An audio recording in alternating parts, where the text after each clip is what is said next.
Hi guys! So, katatapos ko lang mag-jogging. Nakapahinga na siguro ako ng 15 minutes ago na. Tapos, may papakita lang ko sa inyo guys. Nag-jogging ako before 6 o'clock. Madilim-dilim pa ng konti dito sa, sa kalsada namin. Kasi, ayaw ko nang mag-jogging nang mainit na. Kasi wala akong magagamit na sunscreen sa mukha. Kasi yung mga sunscreen ko guys na nabili, hindi ko hiyang. Itong dalawa na to, hindi ko hiyang.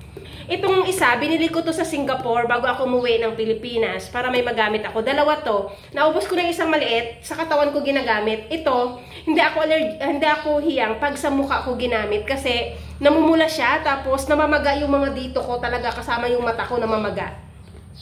Hindi ako hiyang dito guys, pero sa katawan hindi hindi nangangati. Tapos ito, nakita ko sa grocery store. Ayan, binili ko rin pants.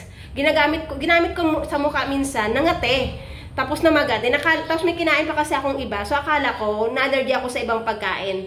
Tapos, nung nakarang araw, ginamit ko rin to, namaga na naman yung mukha ko. Yung dito, maga yan siya dyan. Yung buong ganito ko, maga. Dito lang naman.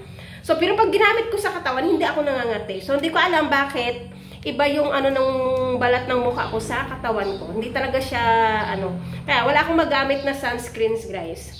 Kaya, hindi ako nagja-jogging na, mainit na ngayon kasi ito, puro sa katawan ko na lang ginagamit. Wala akong magamit na para sa mukha.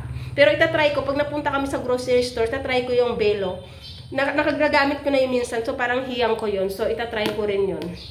So ito, hindi ko siya hiyang. Walang hiyang. Hindi ko hiyang tong dalawang ito. Pants at saka yung Guardian na brand na galing Singapore. Hindi ko hiyang.